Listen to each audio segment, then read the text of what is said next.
Hey, it's Cairo. Welcome back to the channel. Today we're going to be doing some standard best of one ranked. We're currently Mythic 377 after this video. Played one more game to get there. This introduction is going to be a little bit longer than usual, so if you don't want the introduction, that's totally fine. Just hit the scrub down below, and you can go right into the gameplay, and there's a deck list in the description. So I've been having a lot of thought lately about decks going forward. As we know, there's going to be a banned and restricted announcement here in about a week at the end of the month. Everybody believes, I think accurately, that at the very least, Fable of the Mirror Breaker is going to be banned in Standard, as well as maybe Reckoner Bankbuster.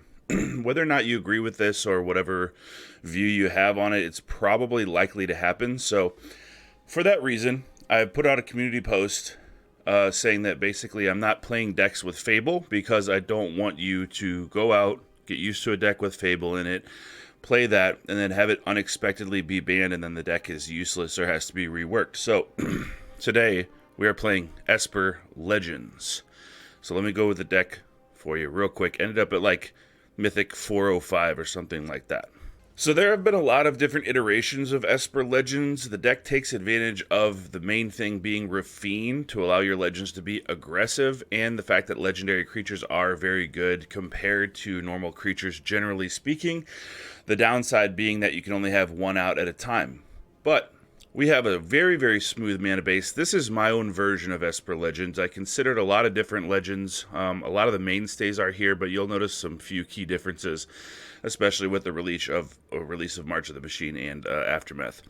So if we take a look at the mana base, we're not running any basics. The reason for that is I just wanted the mana base to be as smooth as possible. There's not a ton of mana disruption and not a ton of Field of Ruins in the meta right now, so it's not really a problem. I really wish that we could get like at least Iganjo, Seat of the Empire in here, and maybe Otawara Soaring City, but I think overall getting the mana base as smooth as possible is a benefit that outweighs the downside of not having those utilities. We do want to make sure that we have 4 Raffine's Tower, because that's our only triome here. We do have Plaza of Heroes that can add 1 mana of any color to cast a legendary spell, or add 1 mana of any color among legendary permanents you control to cast other spells. So you'll see here that we only have 3 different cards that are not legendary creatures. We let our creatures do most of the work here. This can also protect any of your legendary creatures by giving it hexproof and indestructible till end of turn, nullifying targeted removal and board wipes. So say you have a few legendary creatures out, you can kind of make one of them indestructible. So that way you can maybe keep your Shieldred or keep your Raffine or whatever you have. So generally speaking, the ideal curve, because this is an aggressive deck, not in the way that mono red aggro would be, where you're just constantly throwing things out, but your optimal curve here will be turn 1 Skrelv Defector Might, not attacking with it, to protect your turn 2 Thalia, Guardian of Thraben, to tax those non-creature spells like Fable the Mirror Breaker and board wipes, and then turn 3 Raffine Scheming Seer, attacking with Thalia, conniving, and then going from there. Also, a powerful set of things to have out is Raffine and Shieldred, since you get to draw multiple cards a turn when you attack with multiple creatures, and you get to gain that much life that helps you to beat aggressive decks and stabilize if you're low on life or you're behind. One of the other differences that I'm running that I don't see a lot of Esper Legends running, I'm not running Rona, because I just don't think that she's good enough in this deck. Instead, I'm running Ludevic Necro Genius. This is a card from Midnight Hunt that didn't see a ton of play, but it is blue-black for a 2/3, which is decent stats that helps you to block the 2/2s and stuff that mono red aggro throws at you, or the early drops like the 1-drop black human that turns into a Phyrexian, the sleeper agent. When it comes into the battlefield or attacks, you mill a card. Now, we don't really have any way of using our graveyard, but he also has the ability of double black, double blue X. Exile X creature cards from your graveyard and transform Ludevic X can't be 0, activate only as a sorcery. Now, whenever it transforms into Ludevic, Ludevic's Hubris, it becomes a copy of a creature card exiled with it, and it's a 4/4 legendary blue and black zombie named Olag Ludevic's Hubris. Put a number of +1 counters on it equal to the number of creature cards exiled with it. Generally speaking, this is cool to drop on turn 2, get an early blocker, and then let's say you put Raffine down, they kill your Raffine, or they kill your Shieldred or whatever. If you don't have, excuse me, another good drop after that, and let's say they're tapped out, you can go ahead and tap 5 mana, make Ludevic your Shieldred or your Rafine, and then just kind of continue on the path that you're going. So I really like Ludevic here.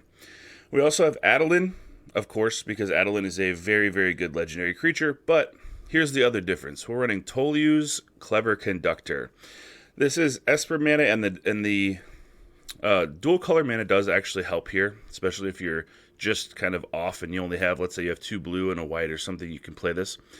It's a 3/1. When it comes in, it connives. So that connives 1, you get to draw a card, discard a card. Gets to fix your mana base if you need lands. You can also look for something. But whenever you discard 1 or more cards, exile them from your graveyard. And whenever Toluz dies, put the cards exiled with it into their owner's hand. So if you exile something good, let's say it's turn 3 or 4, you exile a Shieldred or something like that. People have to really be careful attacking into you when you have an untapped Toluz, which is a 4/2 when it comes in. Or if they have an empty board, this is a really heavy hitter, because then you'll get back something, and they know you'll get back something. So it's a little bit of a psychological trick.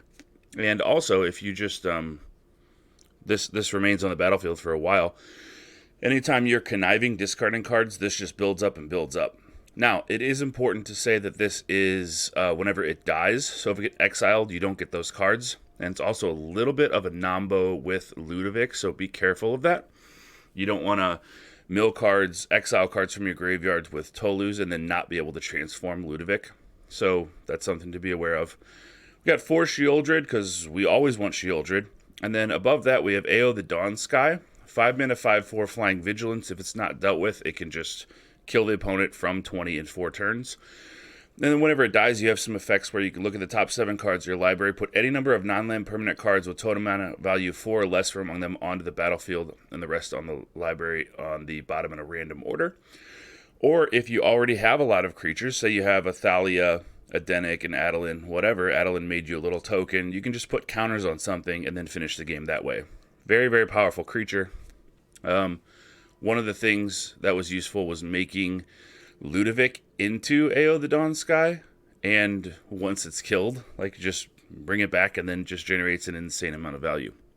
Up at the very top, a new thing. We have Invasion of Fiora. This is 6 mana, 4 defense counters on it. When it comes in, choose one or both. Destroy all legendary creatures or destroy all non-legendary creatures. So this is a one-sided board wipe for all of your legendary creatures. Extremely powerful when you have a board that's muddied up, and you can just basically take care of all of their creatures. You do have to watch with death triggers and stuff like that they have, but most cases, this is just like if you have 3 or 4 creatures, you win. It also, if you want to transform it, you can turn into Marchesa Resolute Monarch. It's a 3/6 with Menace and Death Touch. Good blocker. When it attacks, remove all counters from up to 1 target permanent. It's not super applicable in here. I kind of think that they're going with, like, you can instantly transform battles. We don't have any other battles in this deck because, frankly, we don't need them. But at the beginning of your upkeep, if you haven't been dealt damage since your last turn, you can draw a card and lose 1 life. Now, that life loss does matter a little bit, but if you do have Shieldred on the field, that is a net positive life gain with Marchesa. Nice to be able to attack with your other creatures and then keep her back as a good blocker with that 6 toughness. Excuse me. That is it. Thank you very much for watching. Thank you for being a subscriber. I really appreciate all the support. That's what helps this channel grow and helps me to make more content. And if you have any comments, questions, concerns, whatever, throw them down below in the comment section and I will reply to you. Until then, have a good day. Have fun in the arena. I'll see you next time. Wow. We're going first. We have 3 Rafine. I mean, we can play a Rafine on turn 3, or maybe after an Adeline, and discard the others.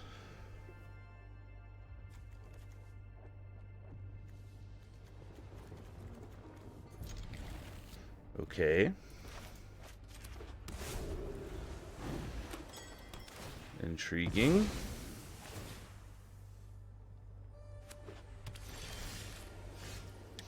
There's a Thalia, that helps. All right.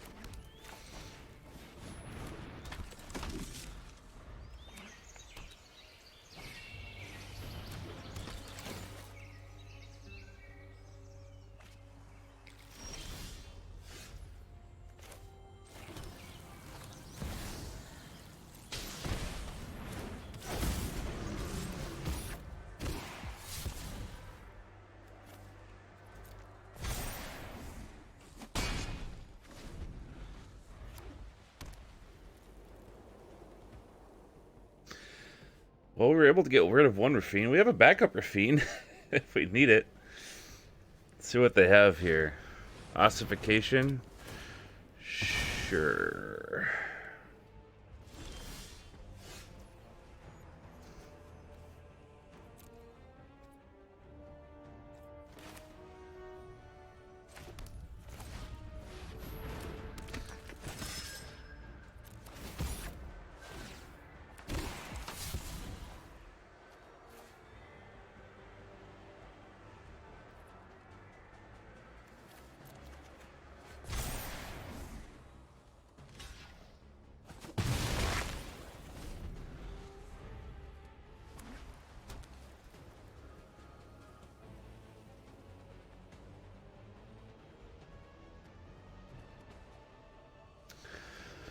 Don't like that we have 2 lands in hand, but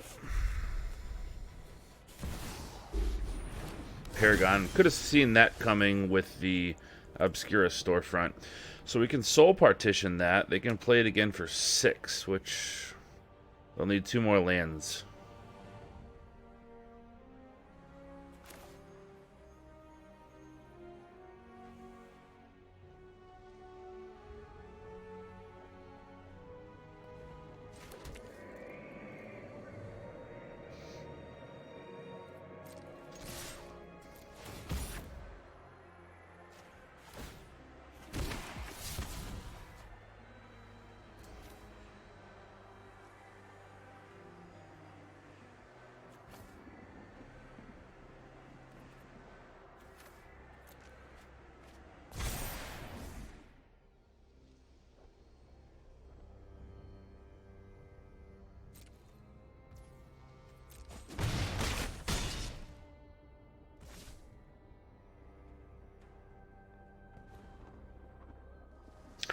I think they might be going for a depopulate. That's why they're not caring about the damage. So let's put Thalia down to tax that. Might even soul partition our own thing.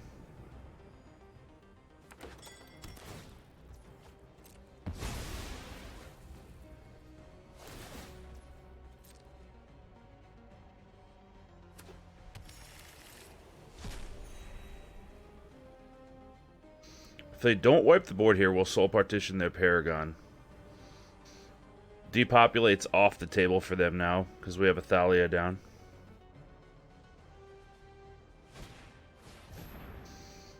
Lay down arms. 2, 3, 4, 5.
Do they have a board wipe?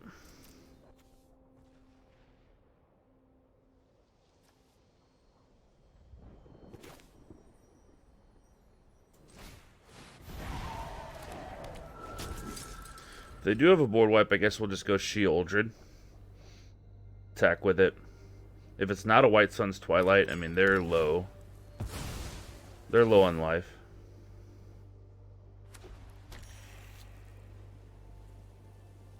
Five.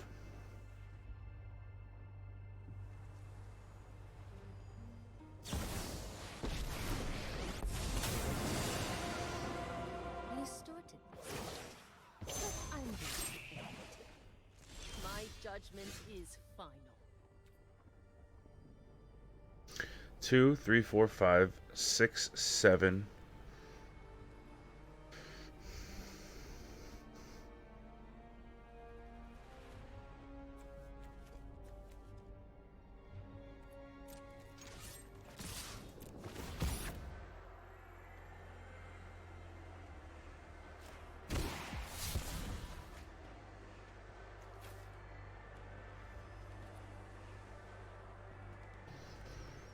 So we'll play a Shieldred. They'll go down enough that they'll die.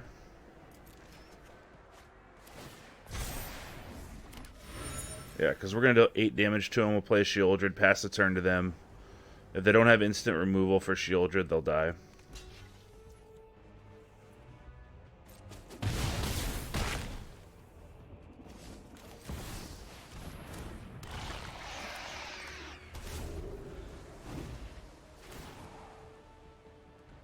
Boom. Got there. Thanks, Shieldred. 520. Alright. Opponent goes first. We do have a turn 1 Skrelv, turn 2 Thalia. Remains to be seen if we do a turn 3 Rafine or we do a Dennick. But it's pretty good. We just need a black source.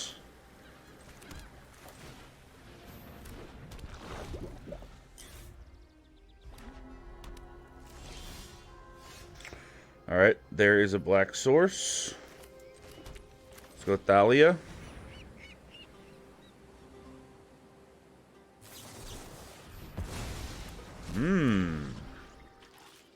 Okay, well, there's nothing to protect, so might as well get that damage in.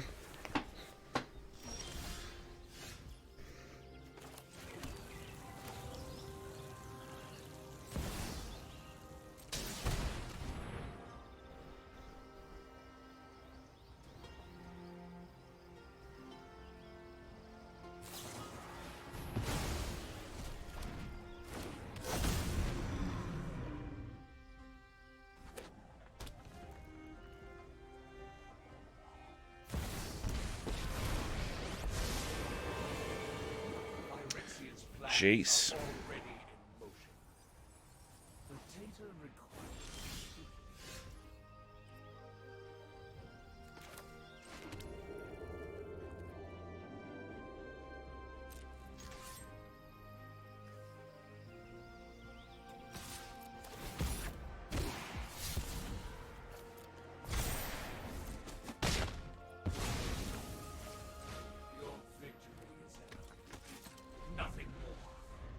Really don't like that we don't have a Thalia anymore. They did a great job getting rid of that.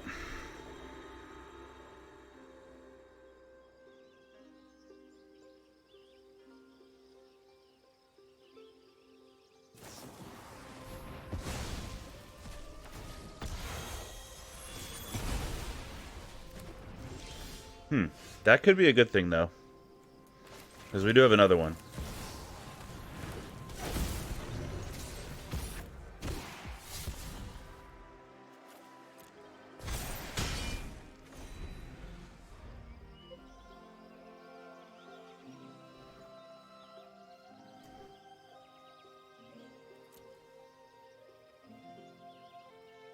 Get rid of their Wandering Emperor.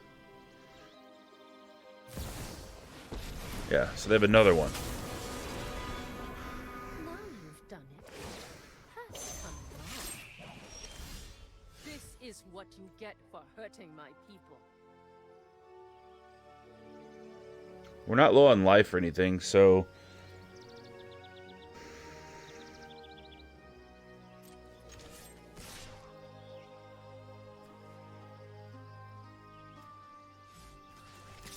Not worried about the Emperor just yet.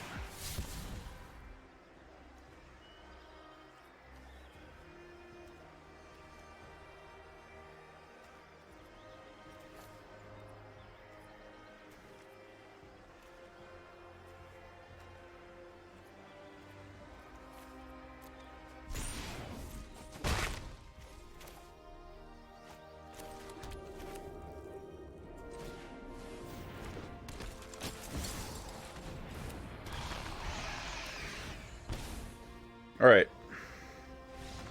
Alright, good. They didn't play a land last time. I was like, they might be stuck on lands. Now's our time to deploy all of our stuff. Good game. We're going first. We have a Skrelv, 2 Thalias, and Rafine. That's a very, very good curve. So we'll go Plaza of Heroes, Skrelv, Atticor Waste, Thalia. That'll stop us from losing life. And then Shattered Sanctum. Okay. It's about as good as you can ask for, honestly.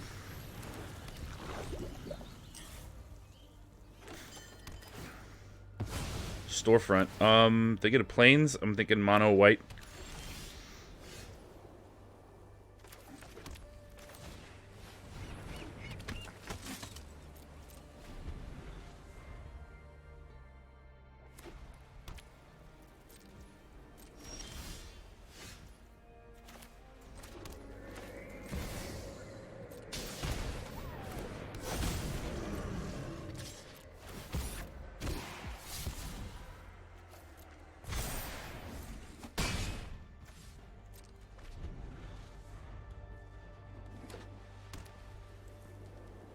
Probably not going to need this Invasion of Fioria.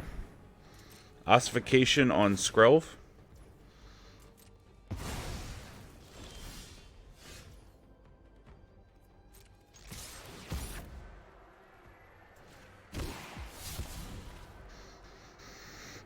Probably not going to need that.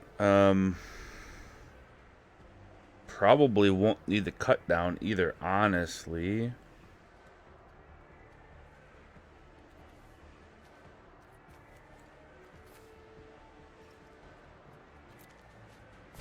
We'll save the cut down.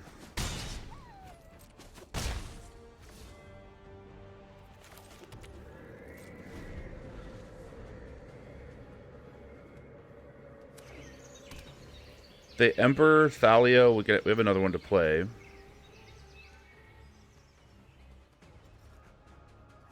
They depopulate here, we can save. Okay.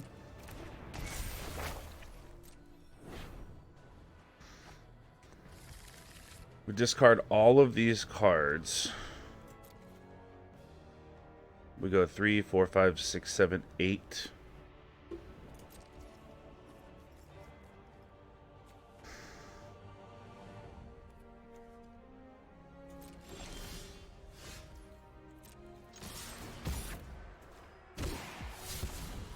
Damn.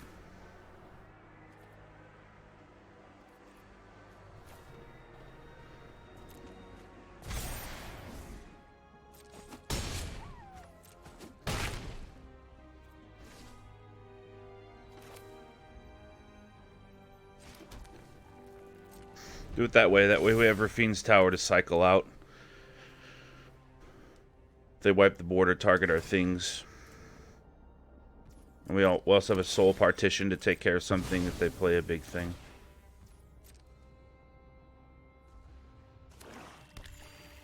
Swamp. Oh. I think I know what this is. This is probably like mono white control plus breach that Autumn Burchett played in the Pro Tour. I'm certain of that. That's why we have a swamp. Alright, how many lands we have here? 3? Any instant speed removal that they could... Yeah, we probably don't.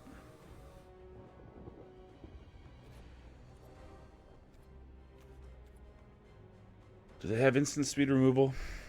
No, because it would cost 2 plus the ward. Like, they could get rid of Thalia.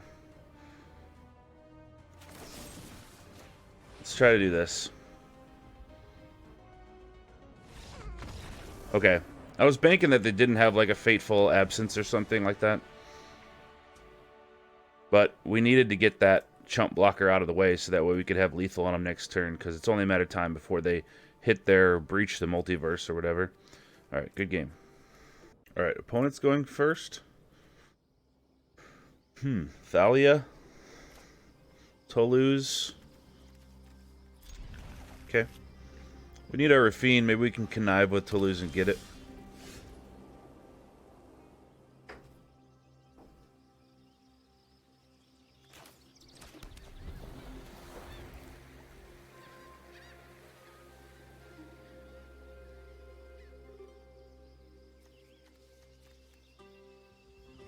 You know, if we keep drawing lands, actually, what would be ideal here if they were playing, like, mono-white soldiers? They have a Field of Ruin, though, so it's probably not what they're playing.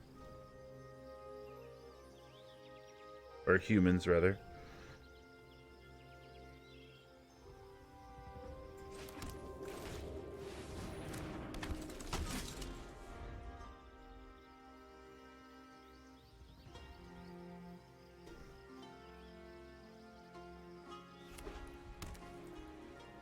Okay, lay down arms.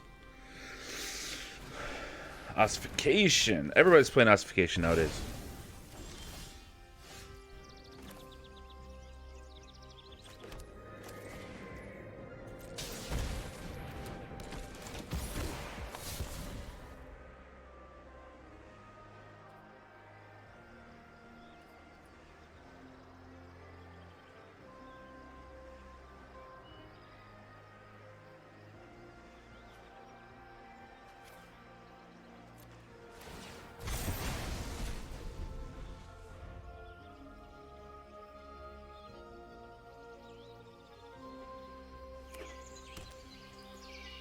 Okay, Wandering Emperor mana up. Roadside Reliquary means they have Bankbusters in here, probably.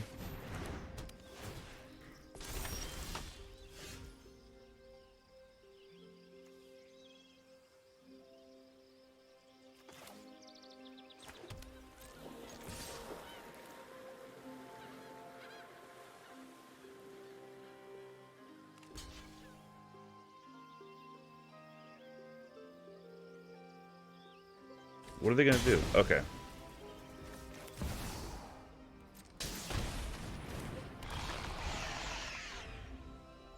We're not going to be able to play AO the Dawn Sky next turn, because this comes in tapped unless we draw another land.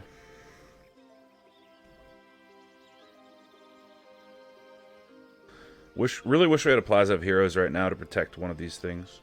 We don't care if Toluz dies because we get Ludevic back, but we really are missing our Rafine as well. We're missing, like, a few things.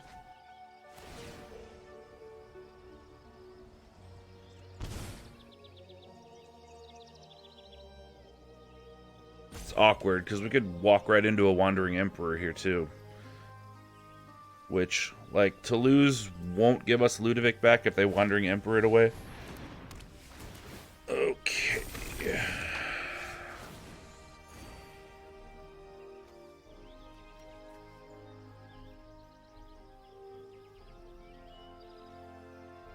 Not going to play Ludevic, because that would discourage them. Or they would just give me, you know, double block to lose.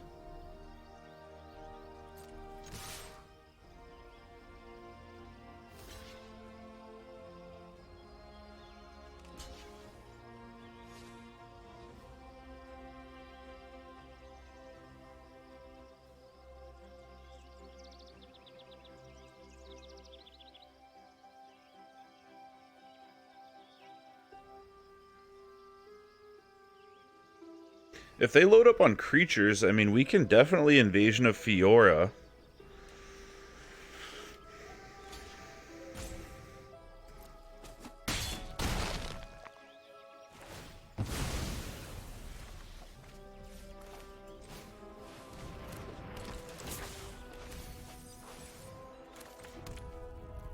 That sucks. We milled a Rafine. If they had an Emperor, now would be the time to do that.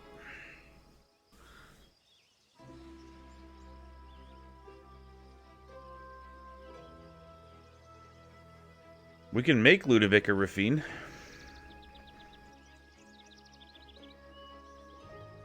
Could get blown out by instant speed removal, though. Yep, there's the Bankbuster we knew was coming because of Roadside Reliquary.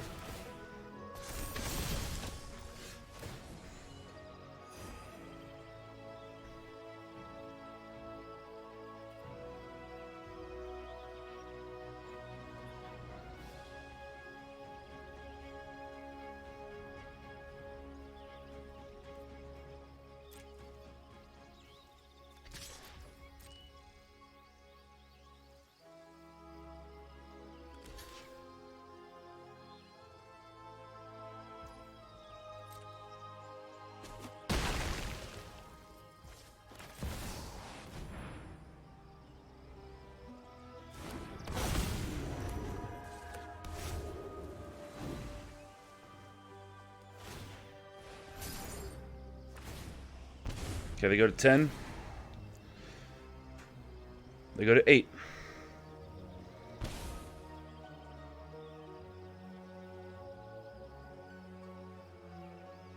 If they play creatures to try to chump block, we go Invasion of Fiora. We destroy all non-legendary creatures, and we have the game won. If they have a depopulate, that sucks. We can get some things off of Ao the Dawn Sky's death. Yeah! Alright. Got there. 405. So that wraps it up for Esper Legends. There'll probably be another video for this. I would like to get a video with a little bit more diversity in the opponent's decks. There was a lot of white mana being laid down. The decks were different enough in that there were Azorius Control, Mono White Midrange, Orzhov Breach, and things like that. I would like to do another one. But I thank you for watching until the end. Thanks for that thumbs up. Thanks for subscribing. And I will see you next time.